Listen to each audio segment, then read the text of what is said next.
struggling with my disease, with drug addiction for, say, 25 years. It's been very hard for me. It's been an emotional roller coaster for my family and everybody else around me. I just love to smoke crack. I don't want to be an addict. I don't want to be an addict. I don't want to be an alcoholic. And sometimes I'm just not strong enough. I'm not strong enough. I just, you know, I just can't do it. You know what I mean? I'm struggling real bad. It's hard. It's hard for me. You know, because I still want to do what I want to do. Nobody's ever recognized him for doing anything. Up until now, the only thing that's been done is negative behavior was punished. Now, with this, he really felt that somebody recognized what he did. Patients began to kind of come and joke around, which really changed the culture of the clinic. There's nothing like coming to a place and being embraced by strangers. But as far as like a prize for a clean urine, for showing up for group, if that's your incentive to come here, then that's great, because what you get while you're here is amazing. And then the peer support that happens during the recognition ceremonies is extremely moving. It's so positive. They'll call out the name of the person and they'll explain why that person is being recognized. And the whole group will be, yay, yay, cheering them on.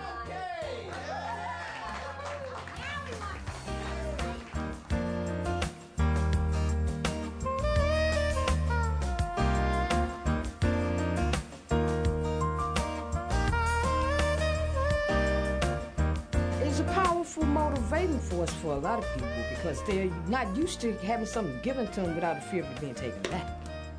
It's giving them courage to stand up and say, hey, I really deserve this. I'm worth somebody.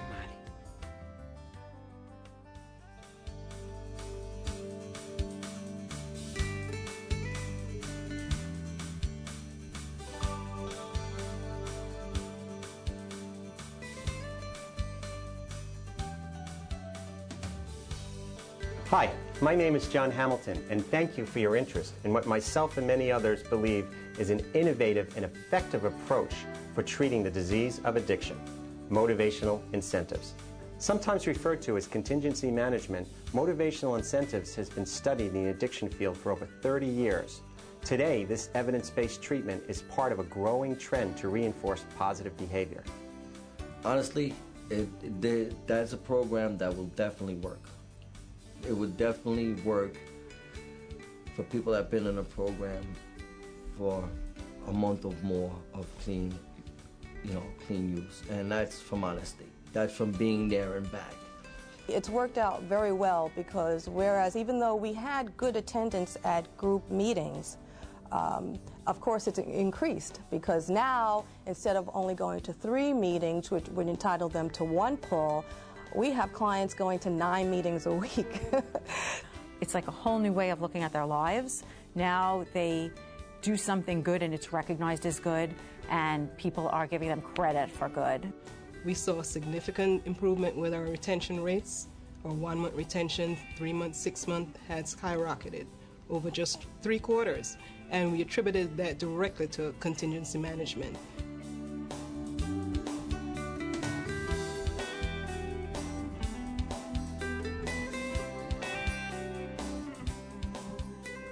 When I came to Baltimore in 1974, I had the idea of applying behavioral analysis and behavioral therapy principles to drug abuse, which hadn't really been done before.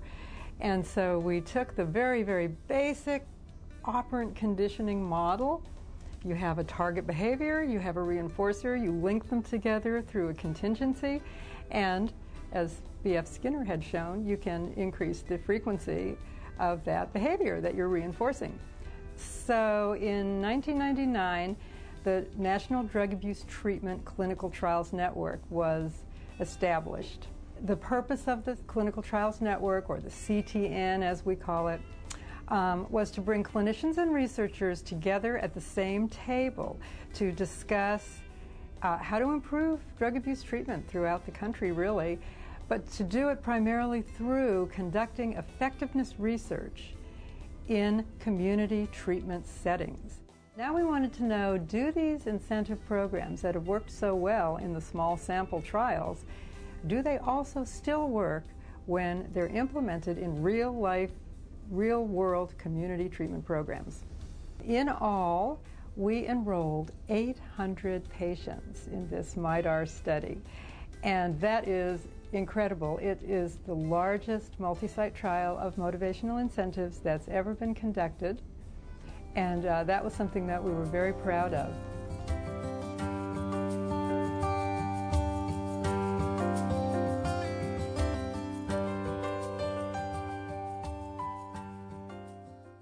I needed to come up with a way that was less costly and that still might be effective in terms of reducing drug use behavior. So that's how I sort of came about with the fishbowl procedure. It's usually we're reinforcing submission of negative urine samples. So urine samples will detect whether anyone's used a particular substance in the last 2 to 3 days. And if they have not, that's when they earn their draw from the fishbowl. So you collect their urine sample, test it. If it tests negative, they get draws from the fishbowl.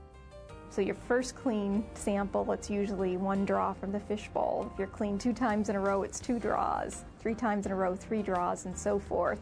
And then we'll often cap the number of draws you can get at any given time at 10. So once you get up to 10 negative urines in a row, you just stay at 10 draws, even though you might have been clean 15 times in a row.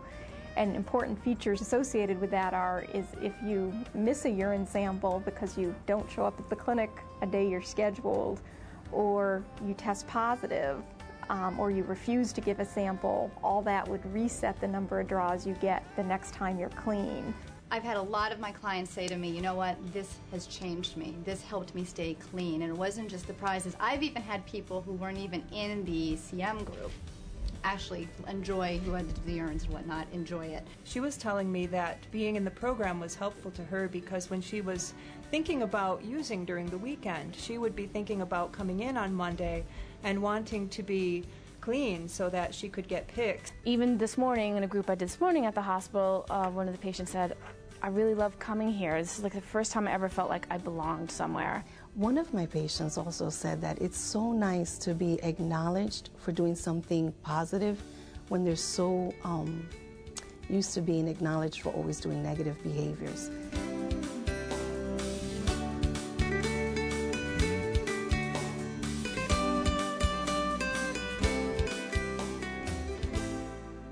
Most people in the trainings that I've conducted are really excited about it, and at some point will share their story with somebody else or share their ideas with somebody else or go back to their clinic and consider using motivational incentives, even on their own way, even if it's just reminding themselves that they have to tell a client that they did a good job for showing up to group or did a good job for finishing their GED program or great job for you that you have been 3 months abstinent. The Red Road approach includes integrating parts of Native American culture, such as the songs and the language, singing with the drum,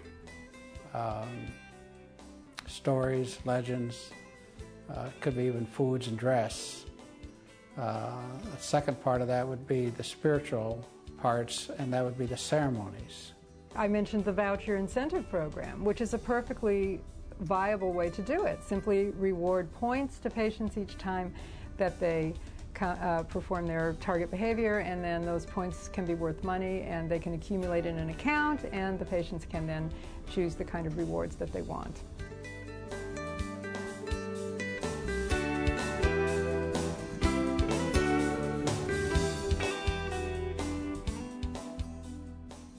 So thinking about a program or a program director who's thinking maybe I want to try this contingency management or try this motivational incentives, there are 7 principles which are basically the core principles of behavior modification that actually will be addressed as one develops these programs. But I think if people can consciously and purposely address them and look at them, maybe block them out in some ways they develop their programs, I think this will make for much more effective programs.